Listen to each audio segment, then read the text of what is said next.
Deus, vamos começar? Hoje nós iremos ler na Bíblia de Estudo Desafio de Todos os Homens, da editora Mundo Cristão. E hoje nós vamos continuar a leitura do capítulo 14 de 2 Reis. Hoje nós vamos ler 2 Reis, capítulo 14, do versículo 21 ao versículo 25 apenas, tá bom? Depois nós vamos lá para o livro de Jonas e vamos ler Jonas do capítulo 1 ao capítulo 4, ok? Então vamos lá. 2 Reis, capítulo 14, versículo 21. Todo o povo de Judá proclamou o rei seu filho Uzias, de 16 anos, como sucessor de seu pai Amazias.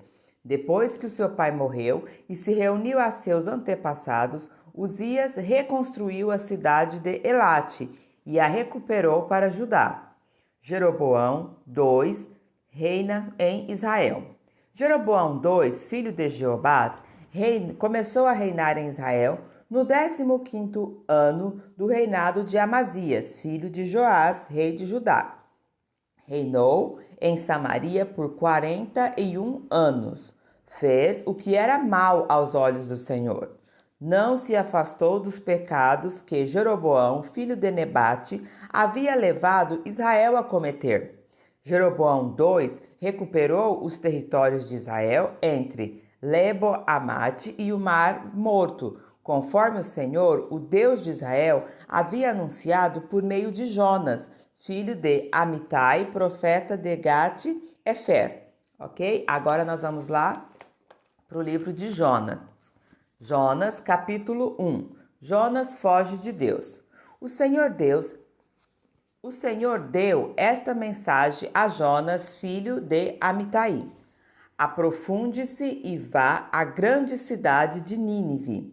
Anuncie meu julgamento contra ela, pois vi como seu povo é perverso.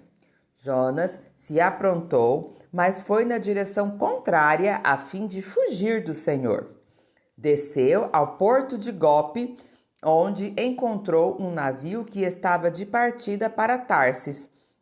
Comprou a passagem e embarcou para Tarsis a fim de fugir do Senhor. O Senhor, porém, enviou sobre o mar um vento forte e caiu uma tempestade tão violenta que o navio estava prestes a se despedaçar. Com muito medo, os marinheiros clamavam a seus deuses para que os socorresse e lançavam a carga ao mar para deixar o navio mais leve. Enquanto isso, Jonas dormia profundamente no porão. Então o capitão desceu para falar com ele. Como pode dormir numa situação dessa? Disse. Levante-se e ore ao seu Deus. Quem sabe ele prestará atenção em nós e poupará nossas vidas. Então a tripulação tirou sortes para ver qual deles havia ofendido os deuses e causado a terrível tempestade. Quando tiraram as sortes, elas indicaram que Jonas era o culpado. Por que esta terrível tempestade veio sobre nós? Perguntaram. Quem é você? Qual é a sua profissão? De onde vem? Qual é a sua nacionalidade? Jonas respondeu. Sou hebreu e adoro o Senhor, o Deus dos céus, que fez o mar e a terra. Os marinheiros ficaram apavorados quando ouviram isso, pois Jonas já havia lhes contado que estava fugindo do Senhor. Por que fez uma coisa dessas? Disseram. Visto que a tempestade piorava, cada vez mais perguntavam-lhe: o que devemos fazer com você para que a tempestade se acalme? Jonas respondeu: joguem-me ao mar, e ele voltará a ficar calmo. Eu sei que esta terrível tempestade é culpa minha. Em vez disso, os marinheiros remaram com ainda mais força para levar a embarcação à terra, mas não conseguiram, pois o mar tempestuoso havia se tornado muito violento. Então clamaram ao Senhor e disseram: Ó Senhor, não nos deixe morrer por causa deste homem, e não nos responsabilizes pela morte dele. Ó Senhor, tu sabes os motivos por que enviaste essa tempestade sobre nós. Depois, os marinheiros pegaram Jonas e o lançaram ao mar, e no mesmo instante a furiosa tempestade se aquietou. Espantados com o grande poder do Senhor, os marinheiros lhes ofereceram um sacrifício e firmaram compromisso de servi-lo. O Senhor fez que um grande peixe engolisse Jonas, e ele ficou dentro do peixe por 3 dias e 3 noites. A oração de Jonas. De dentro do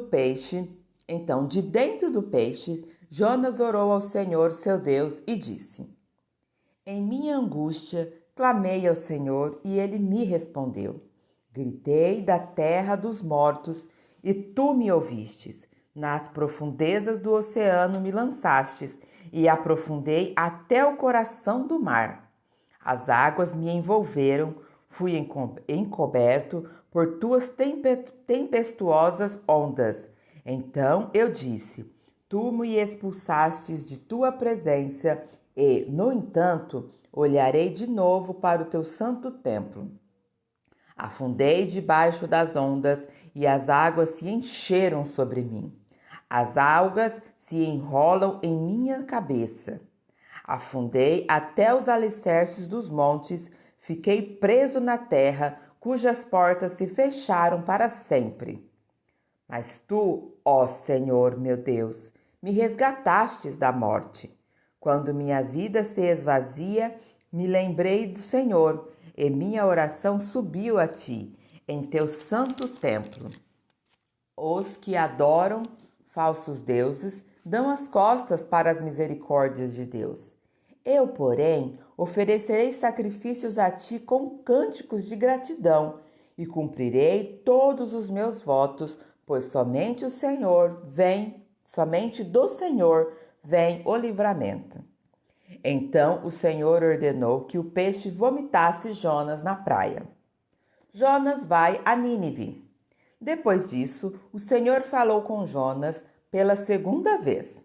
Apronte-se, vá para a grande cidade de Nínive e transmita a mensagem que eu lhe dei.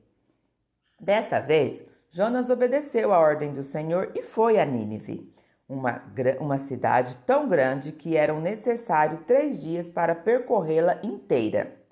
No dia em que Jonas entrou na cidade, proclamou às multidões: Daqui a 40 dias, Nínive será destruída.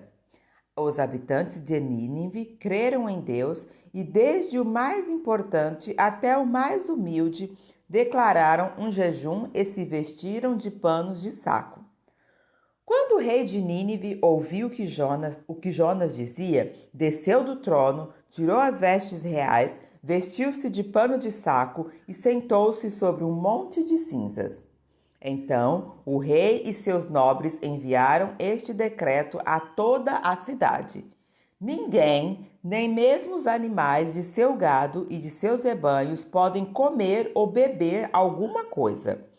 Tanto as pessoas como os animais devem se cobrir de pano de saco e todos devem orar fervorosamente ao Senhor.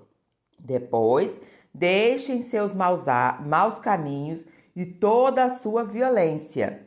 Quem sabe, Deus voltará atrás, conterá sua ira ardente e não nos destruirá.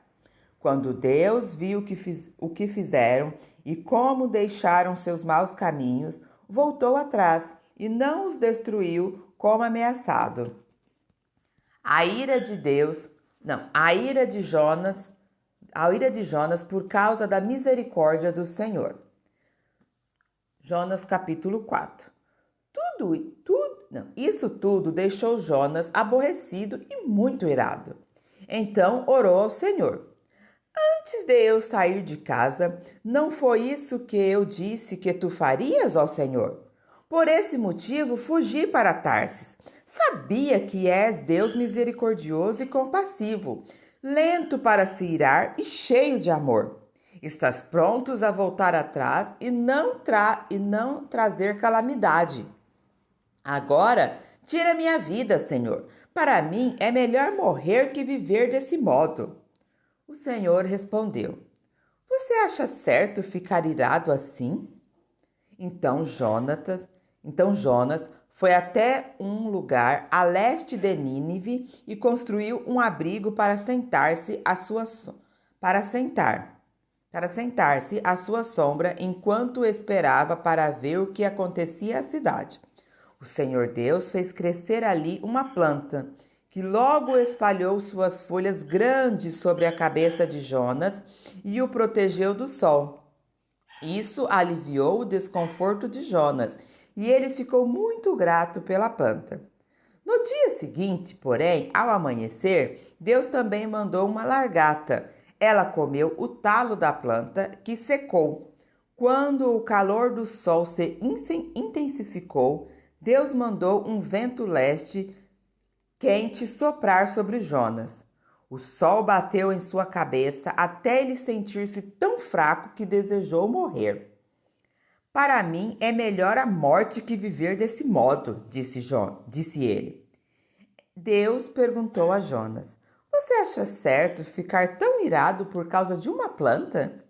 Jonas respondeu: Sim, acho certo ficar tão irado a ponto de querer morrer.